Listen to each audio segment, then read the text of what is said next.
Okay, I do want to make sure that you know that for this section, this is an extension video. So you only need to look at this if you're going to be working through the extension problems. Otherwise, you can just focus on the core problems. Okay, I want you to take a look at these sequences. Let's do them one at a time and decide, is it arithmetic or geometric? If it's arithmetic, what is the common difference? And if it's a geometric sequence, what is the common ratio? So do a quick pause here and then unpause when you are ready to check. Okay, so I notice here that my terms appear to be going down. Are they going down by the same amount each time? So down by 2, down by 2. Yep, we're going down by 2 each and every time. So this is an arithmetic sequence with a common difference of -2.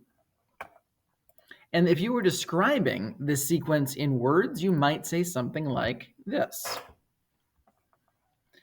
Each term, so any particular number, is the previous term, so the number in front of it, minus 2. So 5 is 7 minus 2. The fourth term is the third term minus 2. That's a pretty good way to describe how this sequence works.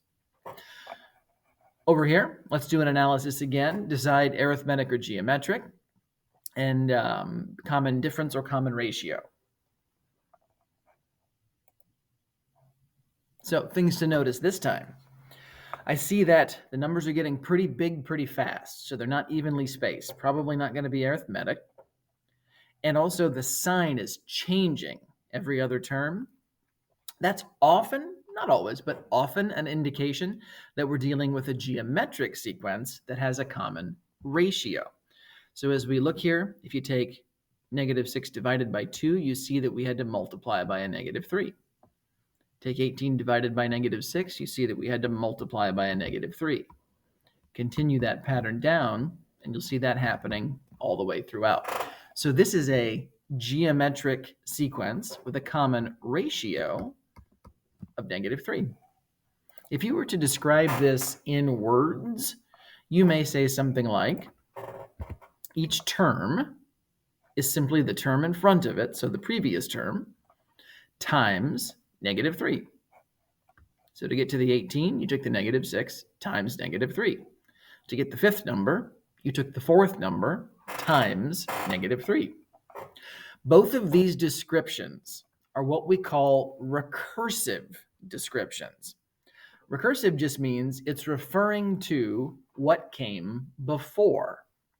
So in a recursive formula, we're going to describe how to find a term. And the notation we use is this right here, Tn plus 1, based on the previous term, Tn. So, for example, you could describe the fifth term in terms of the fourth term, because if n is 4, then n plus 1 would be 5. See how this works? If you want to describe the 80th term, you can describe it in terms of the 79th term, because if n is 79, n plus 1 would be 80. So this just means next. That's all n plus 1 means. The next term is the one in front of it, and then you either add a common difference or multiply by a common ratio. So here are the two different forms, depending on the type of sequence you have. For an arithmetic sequence, which is what we're going to focus on today, you simply say the next term, and remember, that's all this n plus 1 means, is next. The next term is the term in front of it plus the common difference. So in the earlier example, that common difference was -2, so you add on a -2. If it's a geometric sequence, then the next term, that's again what this means, is just the term in front of it times that common ratio, which in our previous example was -3. So here are a couple of examples. Now there's two different types of formulas. Explicit formulas you already looked at in the last section. And recursive formulas are what the new stuff is here today. So we're going to look at writing both. Here's 3 examples of arithmetic sequences. Let's take a look at the first one here. We need to identify the common difference. So as we look at this list, the numbers are getting bigger, right? Less negative means you're increasing the numbers. And they're going up by 4 each time. So a plus 4, a plus 4, and a plus 4. So based on the previous work, what we have is an explicit formula. I'm just going to remind you the general setup for an explicit formula can look a couple different ways. Often we'll describe it as the first term plus the common difference with an n-1 in parentheses. If you have a first term here, you have to have an n-1 here. So our explicit formula is going to be the first term, negative 37, plus the common difference times n-1. There you go. That's your explicit formula. Notice that in here, you don't need to know anything other than which term in the sequence you want. If you want the 10th term, you put a 10 in for this n.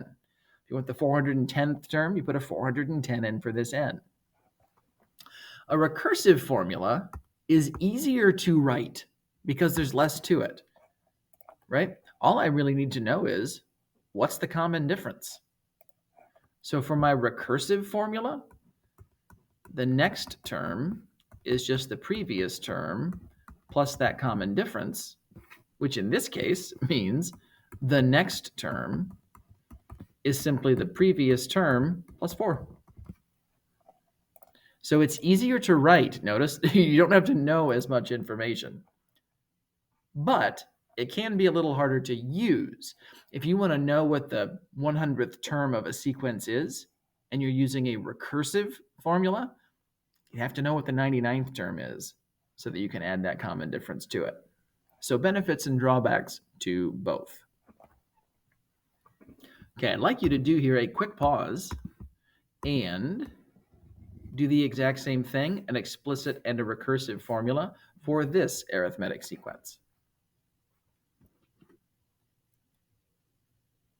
Okay, I hope you did some thinking there. I see the numbers are going up. They're going up by 6 every time. So there's our common difference. And now let's write an explicit formula. So the first term is 28. The common difference is 6 with that n-1 in parentheses. For the recursive formula, remember, you just need to know what that common difference is. So I need to put an n+1 in there, is simply, so the next term is the term in front of it, and you add 6. So explicit on the top. This is the one you want to use if you are trying to find a particular term that may be far down the list. And then a recursive, which does have its own uses. It lets you know very easily how to get from step to step in the process. Okay, last one. I'd like you to do the same thing. Quick pause, unpause when you're ready to check things. It's a little tougher to see here what the common difference is. I see that the terms are going down. And so if you think about them in list format, do a bottom minus top. So negative 79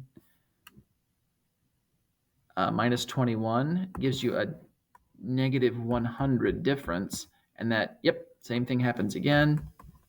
And same thing happens again. So there's our common difference. So for the explicit formula, based on the first term, you say, all right, it's going to be the first term plus the common difference. Now, since the common difference is negative this time, plus a negative does turn into a minus. That's a simpler way, right? Rather than writing plus the negative. And for the recursive formula, the next term is simply the previous term minus 100.